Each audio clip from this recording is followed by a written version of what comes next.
I should do my pre-stream ramble for those who are here early, or rather late, but not so late because I started the stream late. Oh god.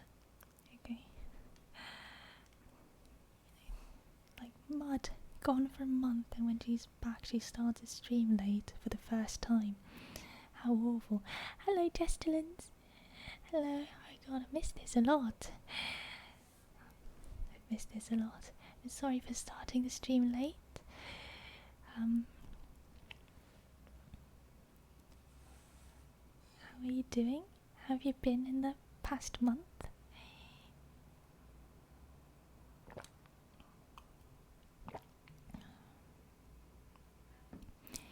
I'm just happy I'm done with exams. And now I can move on to robotics stuff. I've got a robotics competition coming up in late July, so now I'm working on that. Yes, it's very intense. It is also summer where I am, which means a lot of bugs and heat and humidity and the feeling of being covered in sweat 24/7 unless you have an aircon on. My voice seems a little bit soft today, or is it just my... Not too sure. I haven't changed any settings or anything. Maybe I should just speak a bit louder. Is this better? I hope this is better. I guess I will ramble on for say 5-10 minutes longer, 5 minutes longer, and then I'll start the story, I suppose. All seems fine to you? Oh, okay, that's good.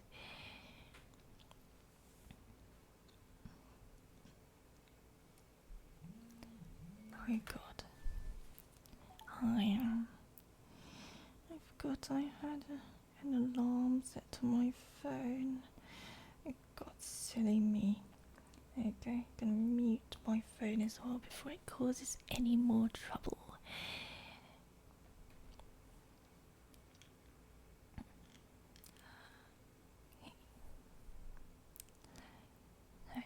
Just this morning, before the stream, I went and read some online reviews on this anthology of short stories, and it seems as if the author, Rudyard Kipling, seems to have some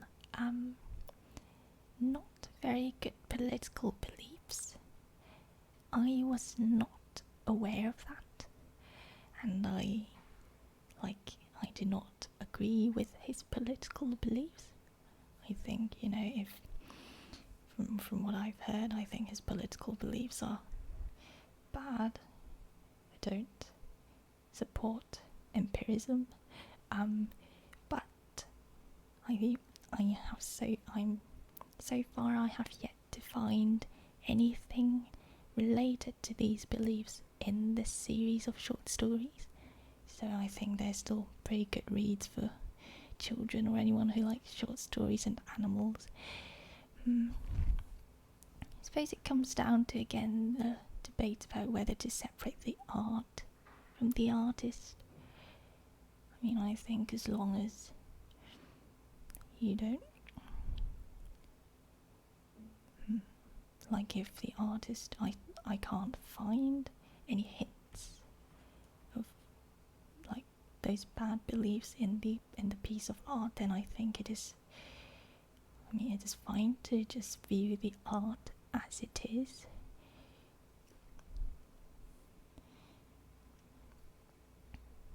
So anyway, I suppose I should begin, since this stream can't be very long. Still got a lot of robotics work coming up this afternoon. just gonna get started, hopefully get a couple of stories done before I end the stream.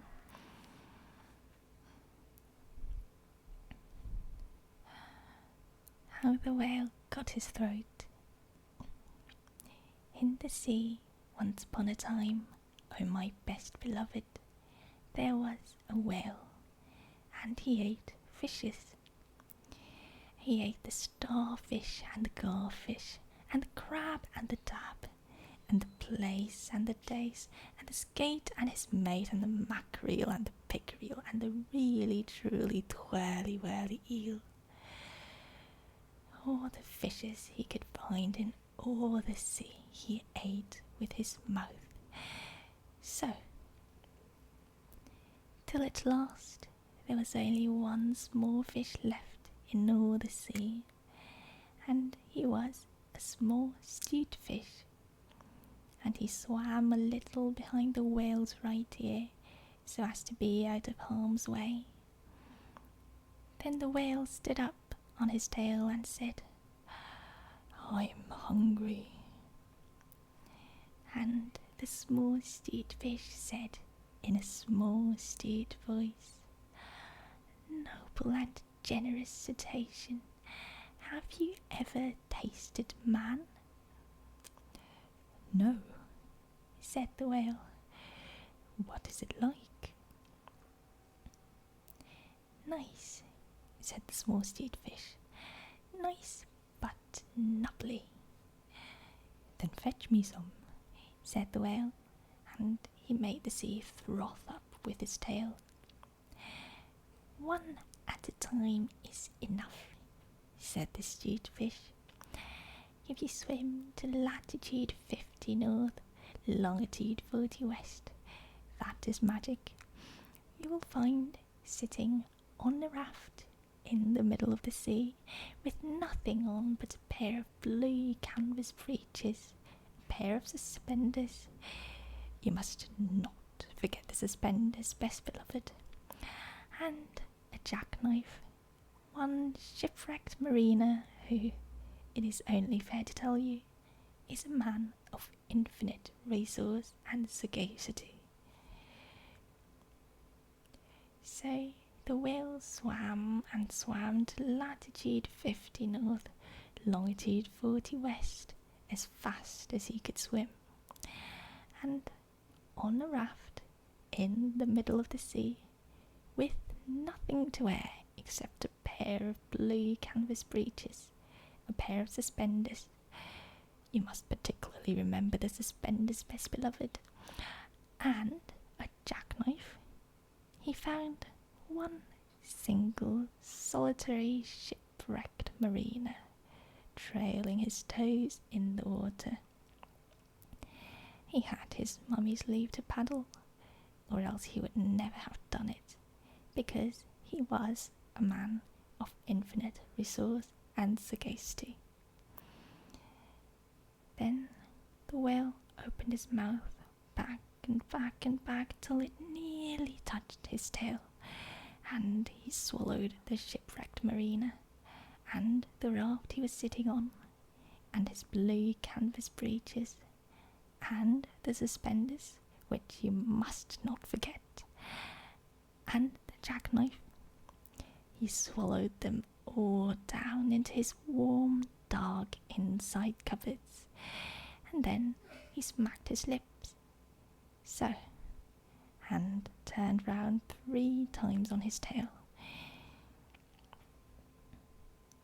But as soon as the mariner, who was a man of infinite resource and sagacity, found himself truly inside the whale's warm, dark inside cupboards, he stomped and he jumped and he thumped and he bumped, and he pranced and he danced and he banged and he clanged and he hit and he bit and he leaped and he creeped and he prowled and he howled and he hopped and he dropped and he cried and he sighed and he crawled and he bawled and he stepped and he leapt and he danced hornpipes where he shouldn't, and the whale felt most unhappy indeed. Have you forgotten the suspenders? So he said to the stewed fish, "This man is very nubbly, and besides, he is making me hiccup. What shall I do?" "Tell him to come out," said the stewed fish. So the whale called down his own throat to the shipwrecked mariner.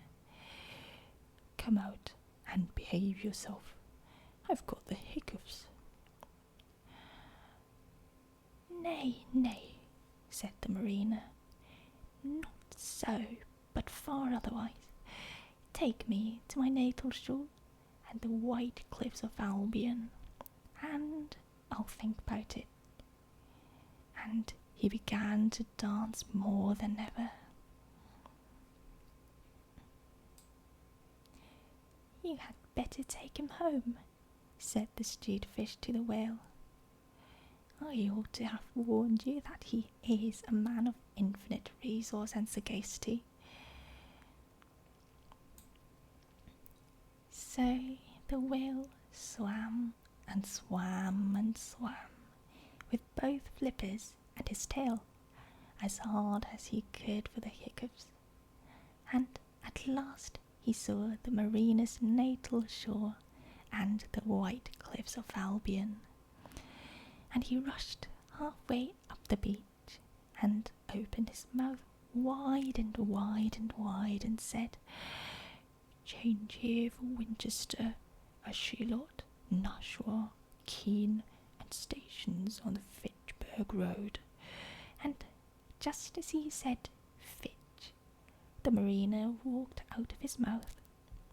But while the whale had been swimming, the mariner, who was indeed a person of infinite resource and sagacity, had taken his jackknife and cut up the raft into a little square grating all running crisscross, and he had tied it firm with his suspenders. Now you know why you were not to forget the suspenders. And he dragged that grating good and tight into the whale's throat, and there it stuck.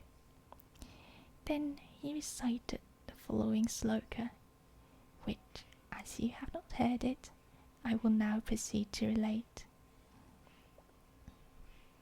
"By means of a grating, I have stopped your rating."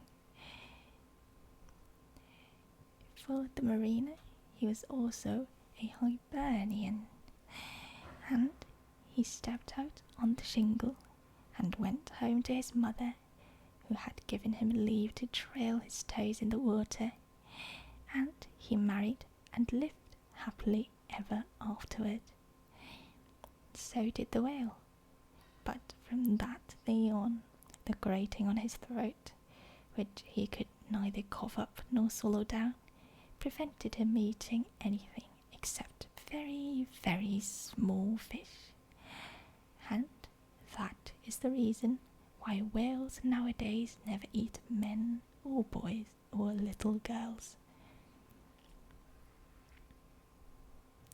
The small stewed fish went and hid himself in the mud under the doorsills of the equator. He was afraid that the whale might be angry with him. The sailor took the jackknife home. He was wearing the blue canvas breeches when he walked out on the shingle. The suspenders were left behind, you see, to tie the grating with. And that is the end of that tale.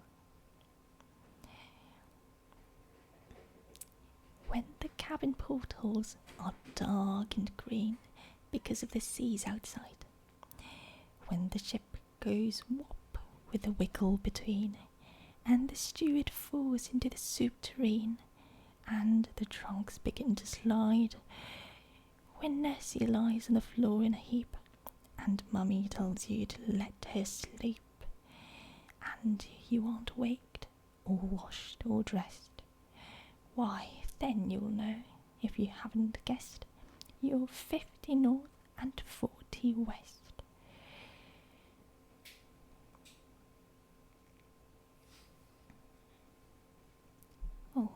That was a grim little poem. I didn't remember this book being that grim. Wow, like first poem after the first story. Awfully grim. Anyway.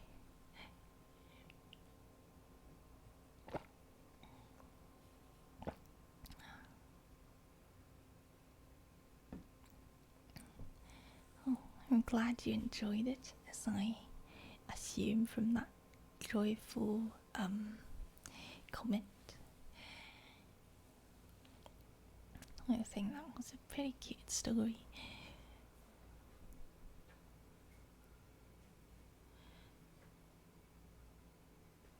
Some of these stories seem pretty anthropocentric, perhaps even more so in the next one, How the Camel Got His Hump. I think they're pretty creative, pretty cute. Not scientifically accurate in the slightest, but I mean they're cute. They're cute kids' tales.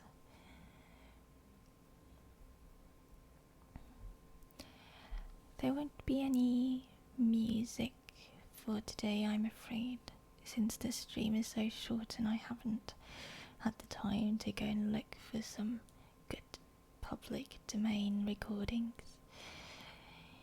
So in the intermissional phase, I'm just going to talk about random things, ramble, maybe do some actual ASMR. Gonna say things like pliers, plough, I don't know, clip, tingle, that sort of thing. Tap my fingers on some objects, perhaps.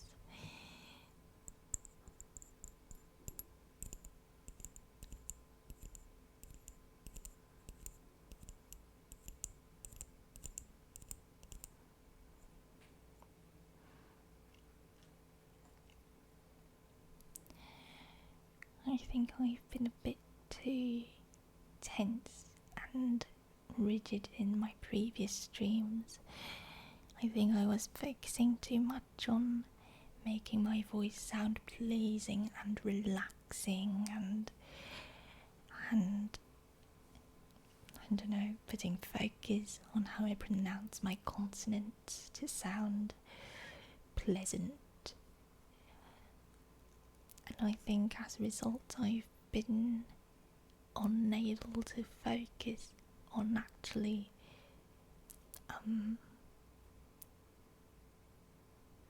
talking about, like, giving speeches with good substance in them.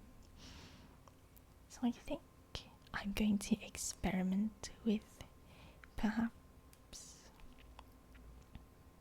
not being so, not focusing so much on making myself sound good. It's like I just want to see if my more entertaining side can come out a bit. You know, that side of you that only appears in the shower or when you're about to sleep, and suddenly you think of all these entertaining plots and jokes and everything, and then suddenly it all disappears when you want to talk to someone, or when you're talking to a bunch of invisible people live online, and your brain just starts focusing on, your brain isn't as free as it is when you're in a relaxing environment like in the shower, or when you're in bed with nothing else to think about but well, whatever you want to think about. And that is when the creativity and the wittiness in your brain comes out. The impressive thing about streamers, or good streamers anyway, not that I am one, but I'm striving to be one, but the impressive thing about streamers is they're able to be creative and improvise and be witty even when they're speaking to a live audience. You know, letting their brain still be able to make those creative connections while you're not in a totally relaxed state. It's pretty impressive. Hello, Bubble. Hello. How are you today?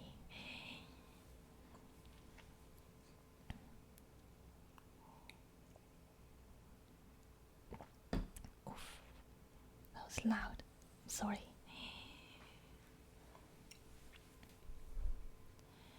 I hate to say this, but I didn't sleep very well last night, or that is what I'm assuming happened, because I have a headache today.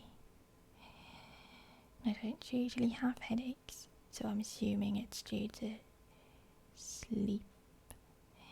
Well, oh, thank you. I'm glad to hear you're doing pretty alright.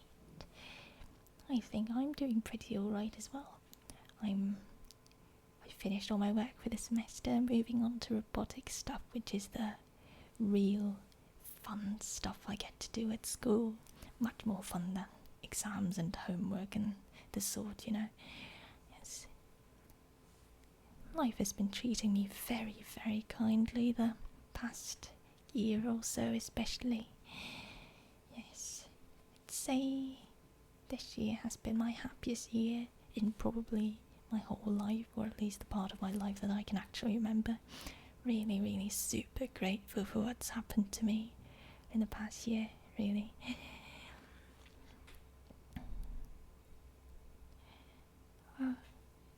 Yes, that kind of sucks. I do feel I'm feeling a little bit better now that I've had a good lunch and taken some rest.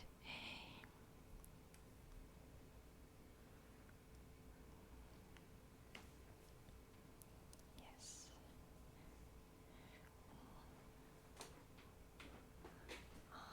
The thing about streaming in the middle of summer is you have to close all the windows because it's loud outside, but you can't turn on the aircon because the aircon is too loud. And it gets really, really hot. No, I think that's a bit loud. That was my fan there. You know what? I think I'm gonna strip. Give me 1 second. I'm just gonna strip.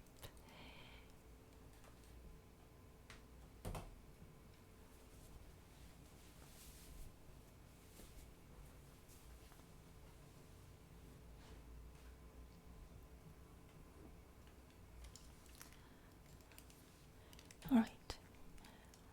I have stripped. That's one good thing about being a VTuber instead of using a face cam, I guess.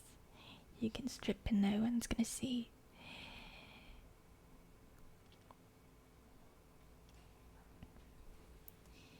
Right, I guess I've been rambling a bit too much. Once I start getting into the mood, it's very hard to stop. It's like when I'm taking a shower and I start rambling and then I begin to lose focus on the fact that I'm showering, and my shower gets longer and longer because I'm too busy rambling. And it's a bit embarrassing actually. Oh, before I get on to the next ramble, I really should begin. How the Camel Got His Hump.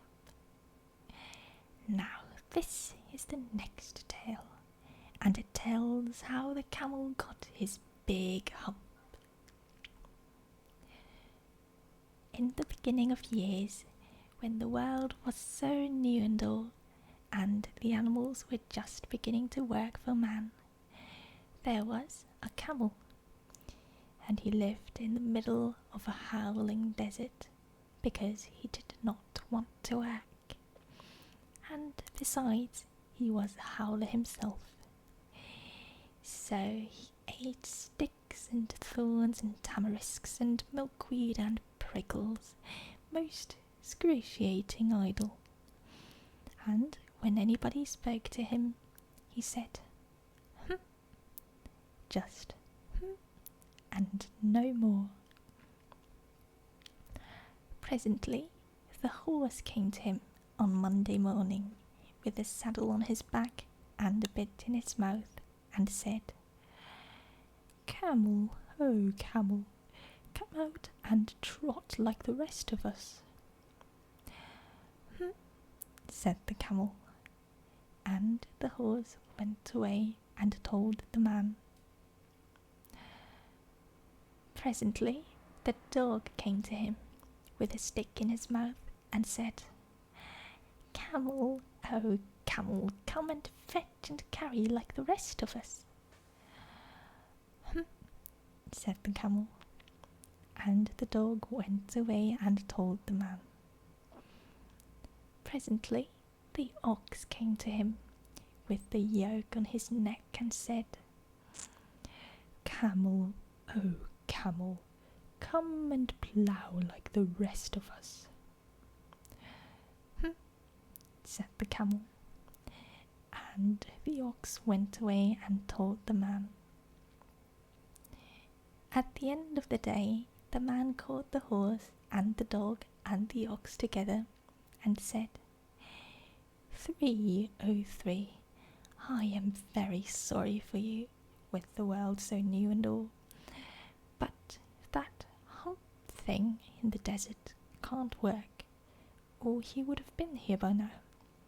So I am going to leave him alone, and you must work double time to make up for it."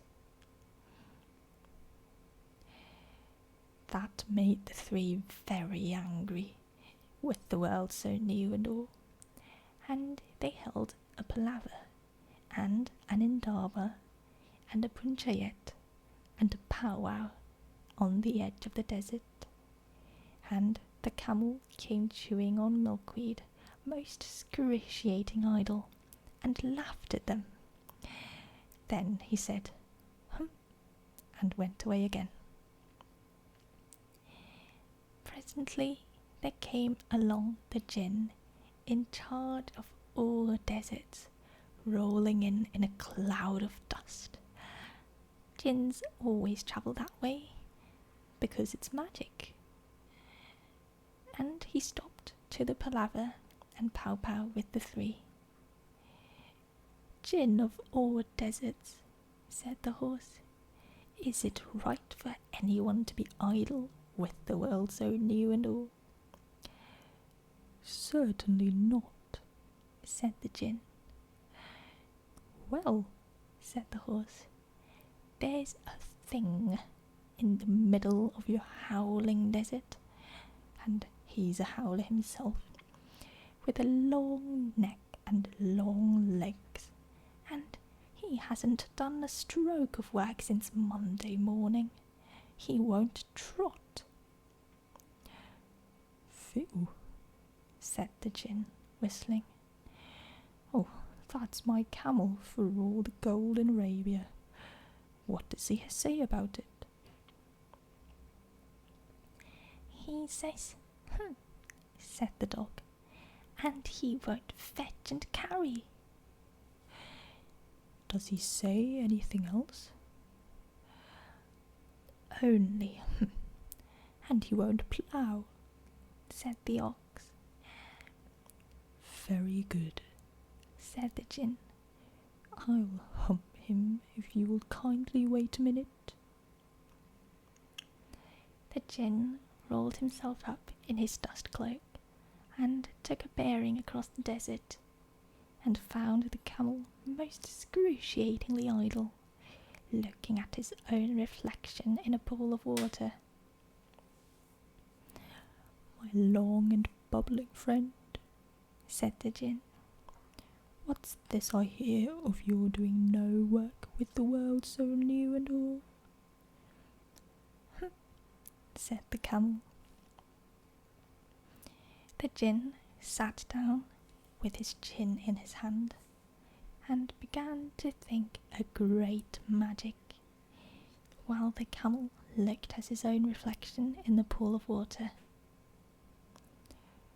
You've given the 3 extra work since Monday morning, all on account of your excruciating idleness, said the Djinn, and he went on thinking magics with his chin in his hand. Said the camel. I shouldn't say that again if I were you, said the Djinn. You might say it once too often, Bubbles. I want you to work. And the camel said, again. But no sooner had he said it than he saw his back that he was so proud of, puffing up into a great, big, lolloping hump. Did you see that? Said the Djinn. That is your very own hump that you've brought upon your very own self by not working. Today is Thursday, and you've done no work since Monday, when the work began. Now you are going to work. How can I? Said the camel, with this hump on my back. That's made a purpose, said the Djinn. Or because you missed those 3 days. You will be able to work now for 3 days without eating, because you can live on your hump. And don't you ever say I never did anything for you. Come out of the desert and go to the 3 and behave. Hump yourself. And the camel humped himself, hump and all, and went away to join the 3. And from that day to this, the camel always wears a hump. We call it hump now, not to hurt his feelings. But he has never yet caught up with the 3 days that he missed at the beginning of the world, and he has never yet learned how to behave.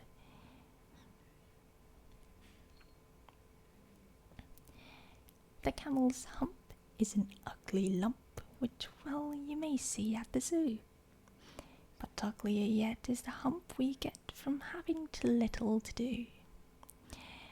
Kiddies and grown-ups too, if we haven't enough to do. We get the hump, Camelia's hump, the hump that is black and blue. We climb out of bed with a frowsly head and a snarly-yarly voice. We shiver and scowl and we grunt and we growl at our bath and our boots and our toys. And there ought to be a corner for me, and I know there's one for you, when we get the hump, Camelia's hump, the hump that is black and blue. The cure for this ill is not to sit still, or frowst with a book by the fire, but to take a large hoe and a shovel also, and dig till you gently perspire. And then you will find that the sun and the wind, and the Djinn of the garden too, have lifted the hump, the horrible hump, the hump that is black and blue. I get it as well as you, if I haven't enough to do. We all get hump, Camelia's hump, kiddies and grown-ups too.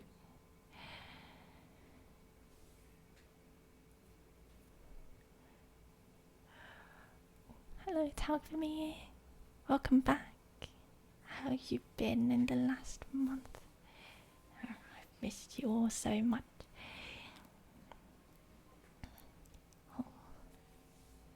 That was a cute story, although perhaps a little bit anthropocentric. But I mean, it's just a kid's tale. I think that's fine.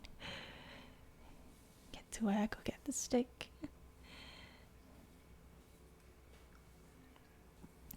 Wow, a crazy month, huh?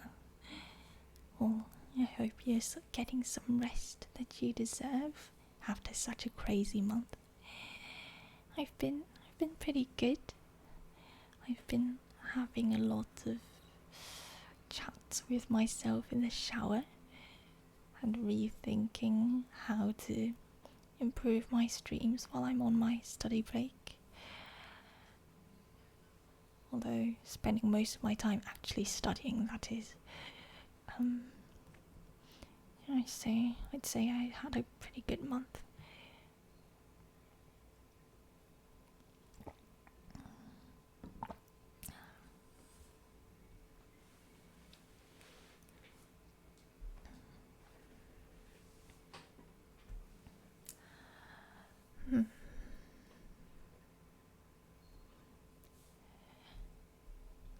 So, I remember this story pretty well. The story of the camel from when I read the book as a kid. Yeah. I don't recall ever reading the story about the whale, which was the first story that we read, but this one I remember pretty clearly, yeah.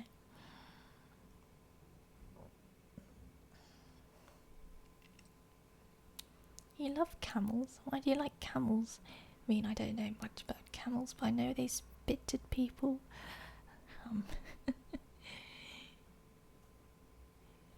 Camels are kind of like alpacas, right? But bigger and cooler, I suppose.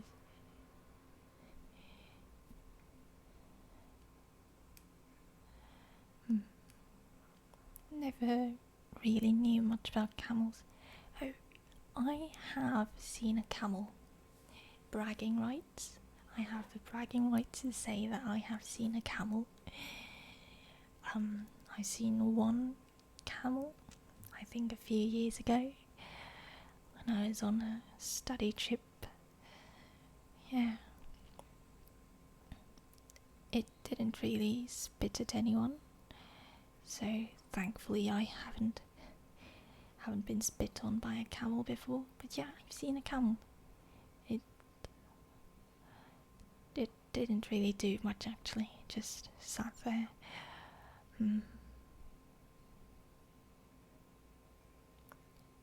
Oh, they can even interbreed. I knew they were related, but I didn't know they could interbreed. I thought they were like entirely separate species. So yeah, that's pretty interesting. Now I have an urge to Google about the products of such interbreeding. Like meals or ligers, right? It's always pretty interesting seeing different species interbreed. I have a question. After they interbreed, can their offspring, are their offspring still fertile? Or are they kind of like mules where, when a horse and a donkey interbreed and their offspring, the mule, isn't fertile anymore? Not usually. Okay.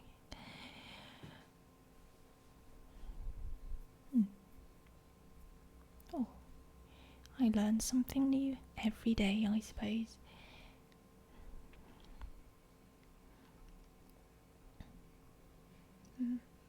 My stream will be a little bit shorter today, so I think I'm going to move on to the next story, and I think by the time I'm done I will probably have to go. Yes.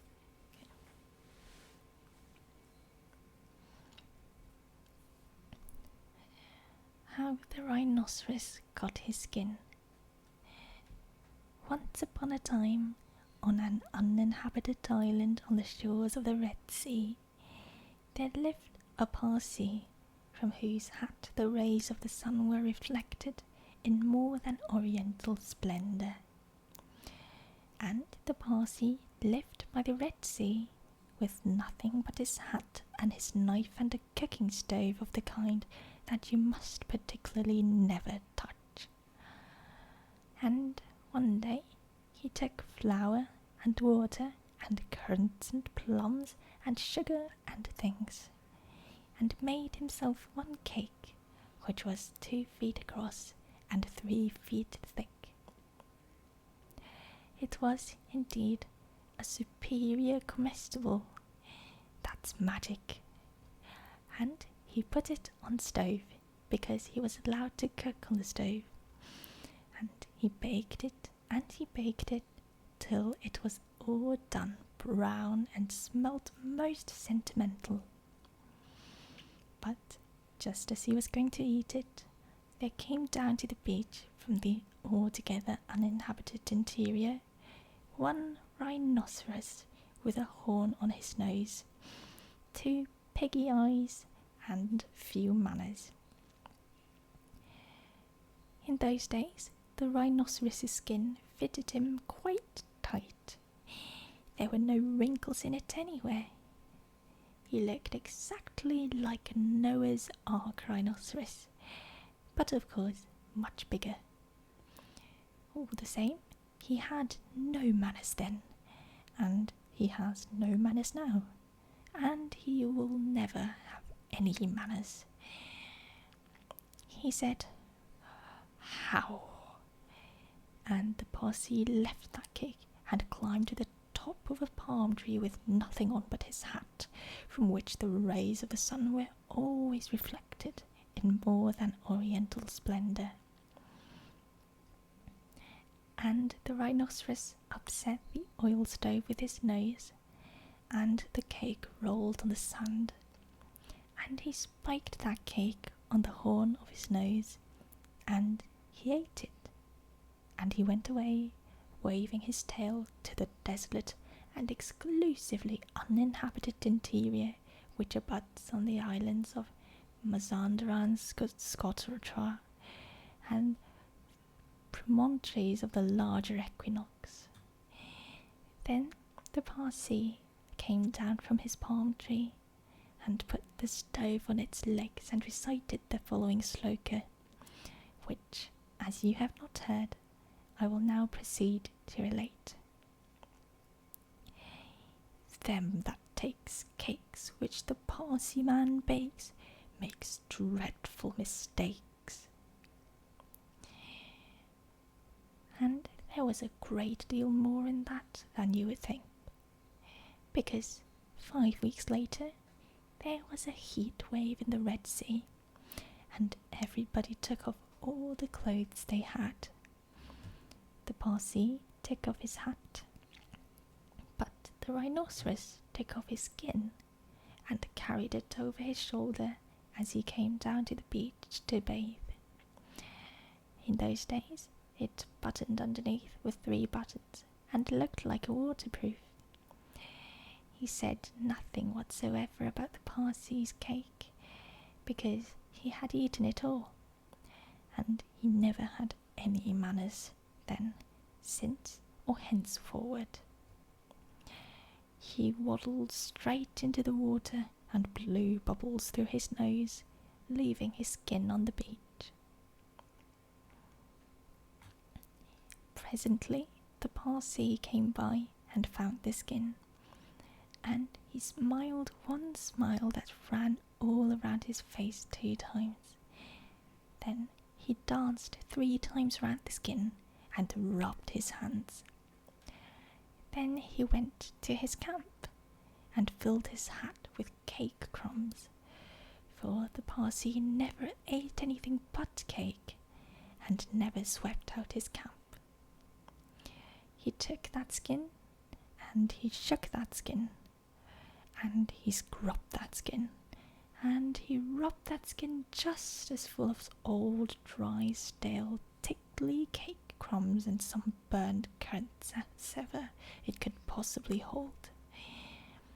Then he climbed to the top of his palm tree and waited for the rhinoceros to come out of the water and put it on.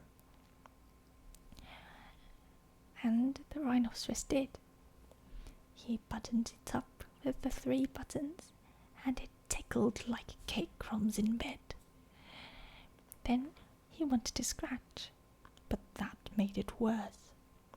And then he lay down on the sands and rolled and rolled and rolled, and every time he rolled the cake crumbs tickled him worse and worse and worse. Then he ran to the palm tree and rubbed and rubbed and rubbed himself against it. He rubbed so much and so hard that he rubbed his skin into a great fold over his shoulders, and another fold underneath where the buttons used to be, but he rubbed the buttons off. And he rubbed some more folds over his legs, and it spoiled his temper, but it didn't make the least difference to the cake crumbs. They were inside his skin and they tickled. So he went home very angry indeed and horribly scratchy.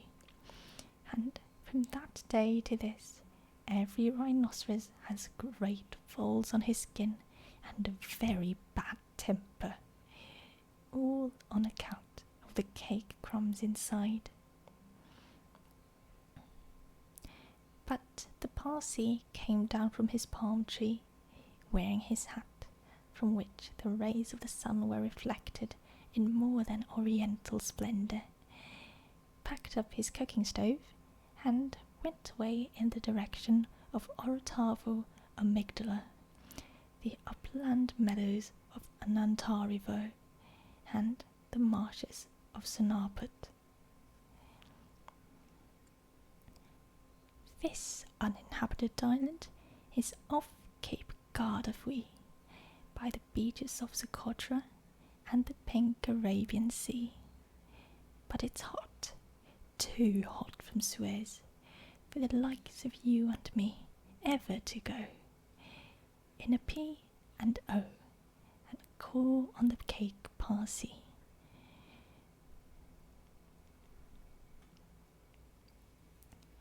This story has way too many place names that I don't know how to pronounce and have never heard of and probably don't exist anymore. Oh God. I am sorry if any of you happen to live in these places, because I have no idea how to pronounce them, and I have... Oh God.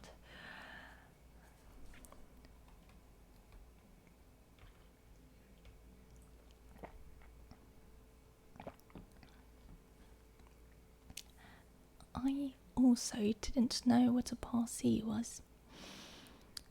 Okay, it's a term for Indian practitioners of Zoroastrianism. No, not really sure what that is.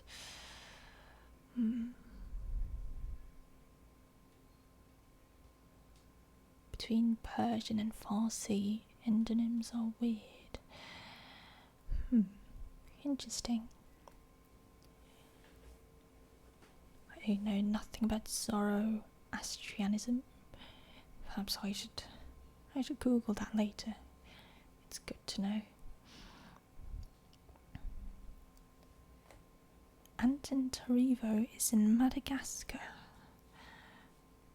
Is it so? I think I'm just going to go through each of the place names here and Google them to see where they're from. I feel like I would have not done justice to this story if I didn't know what the place names actually were.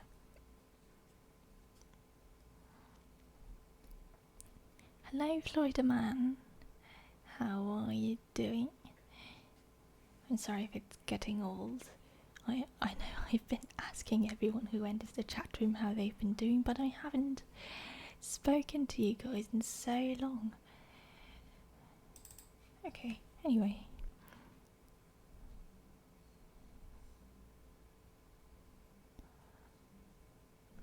Mazandaran?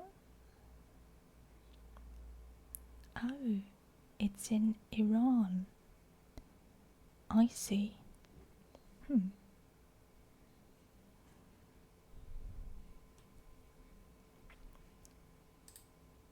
Socotra is a cool island in the Red Sea. It has really cool trees and bugs. Oh.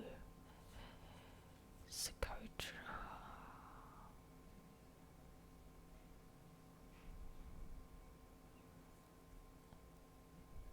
Oh, okay. Oh, it is an island.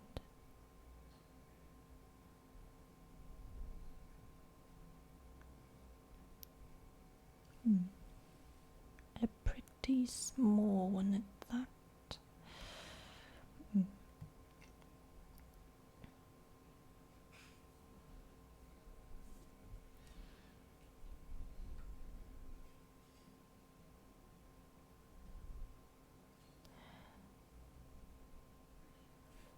What's promontories? Old word for bay. Oh, promontory. Promontory, okay. I've got the accent wrong. Promontory. A point of high land that juts out into the sea or a large lake. Okay.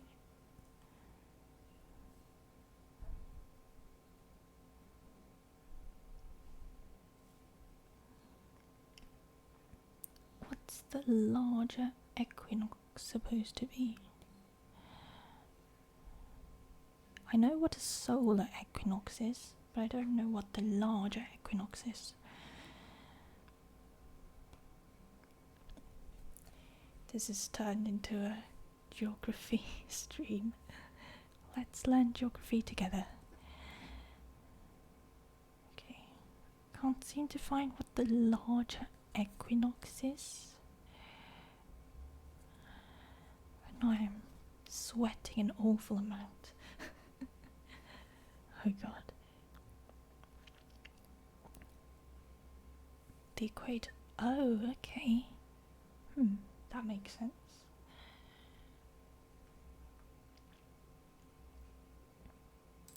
I also don't know what a sloka is. Is it some kind of poem? Or some kind of verse? Couplet of Sanskrit verse. Oh. Each line contains 16 syllables. Really? Then that takes cake, which the Parsi man makes dreadful mist. Wait, that's 15. Wait, hang on.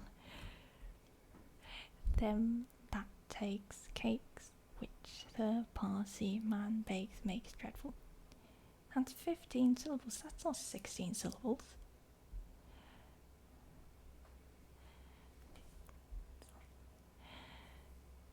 Oh, I have such a nice voice. Oh, I have a nice voice. Calm down. Calm down. Whenever I get excited, my voice starts sounding not so nice. So, okay, calm down. Okay, I'm very happy to receive your compliment because I don't have a nice voice and I've been practicing hard in order to get one. So this means a lot to me because it means I'm actually improving. So thank you very much.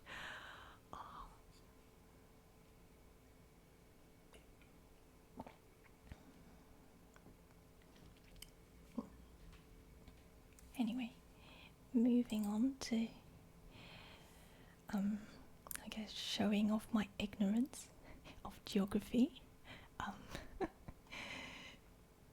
What's the next place name?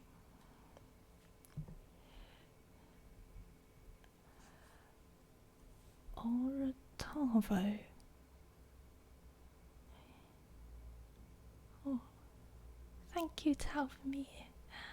Oh, you guys are making my day. Anyway, what's an orotavo?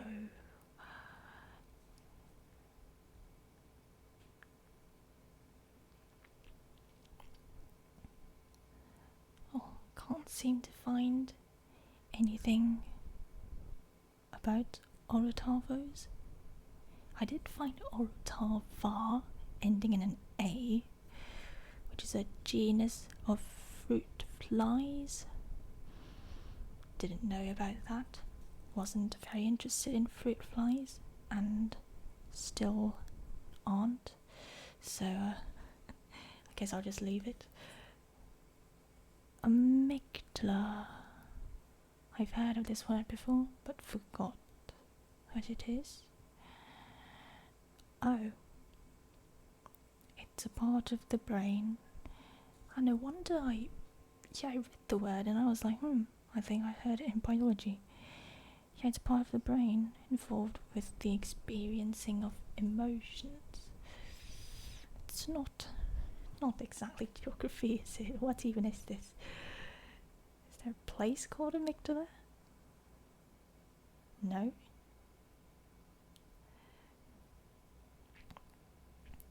Learning archaic and obscure words and places is part of the neatness of these stories. Yes, very true.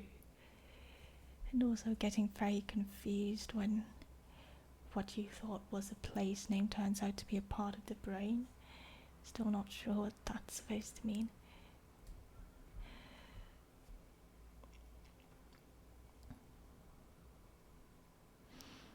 Sonaput, is that a place? There's a place called Sonapur in Assam. Can't find any Sonaput.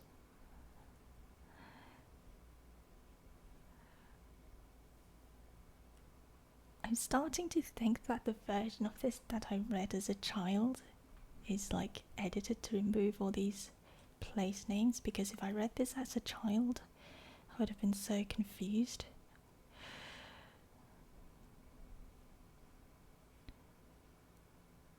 Okay, I can't find any place called Sonaput.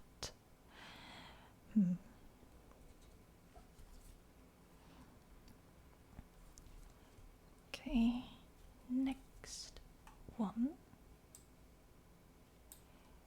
Cape Gardefui, if that's how you pronounce it.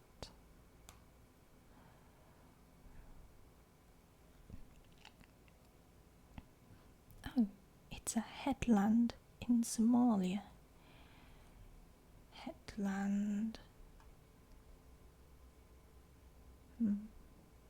Oh no, I've forgotten the synonym for headland that they used in this story. What's that word again?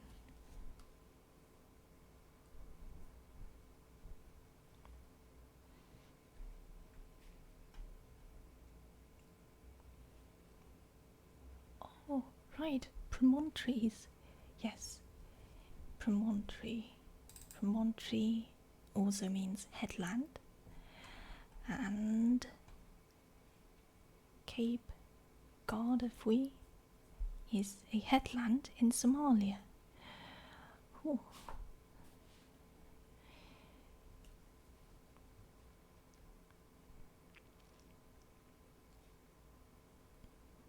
All right. Oh, I've heard of Suez. I have heard of Suez. Suez Canal. I think there was a piece of news that happened in the Suez Canal. I think, a year ago or something. And there was a ship that got stuck there, right? Saw a lot of pictures of that on the internet. People sharing pictures of the route of the ship, which people said looked like a dick. I mean, I guess it looked a little bit like a dick, I think, but it's mostly people's imagination. Yeah. The Evergreen says waffle 109,110 says the Evergreen. Oh, welcome to the stream, I suppose. I hope you're having a good time. I'm not sure I got your point there.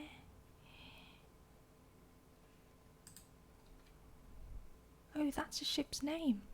Oh, okay. Well, clearly all you guys have much better memory than I do. Huge container ship ran aground and got turned sideways. We messed up international commerce for a hot minute. Yeah, I remember seeing it in the news like every day for like a week or something. Where they'd go like, okay, the ship has now nudged a little bit, but it's still in the way, unfortunately. Yeah. Tragically silly accident.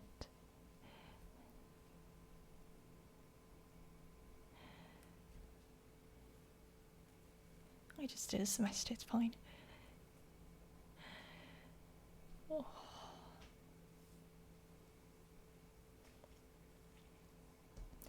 Alrighty, I think I'm done going over all the obscure and also not so obscure, but I don't know because I am bad at geography, place names in this story.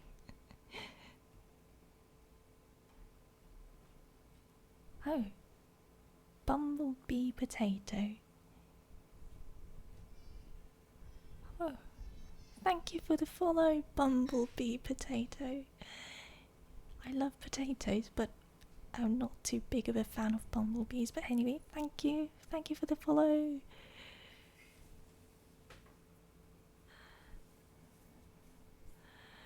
Oh, I'm so happy. Okay, I think I'm going to be ending the stream here. Oh, thank you for the follow, Waffle 109,110.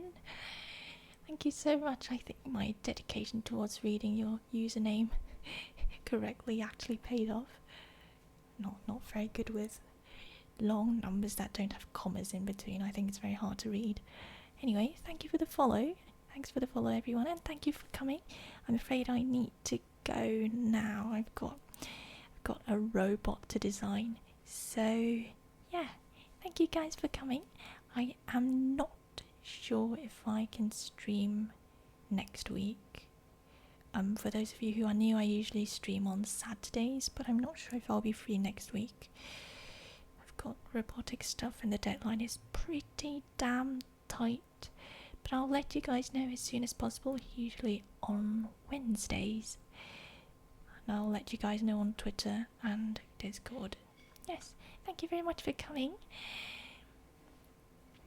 Thank you Tavme, thank you Jestilins, thank you Waffle, thank you Wonder Bubble, and thank you for your compliment, Wonder Bubble. It makes me very happy to know that you guys are enjoying my voice. So, I guess I will see you guys whenever, I guess. I'll keep you guys updated. Thank you Hiri for coming, but I'm ending the stream, so bye bye.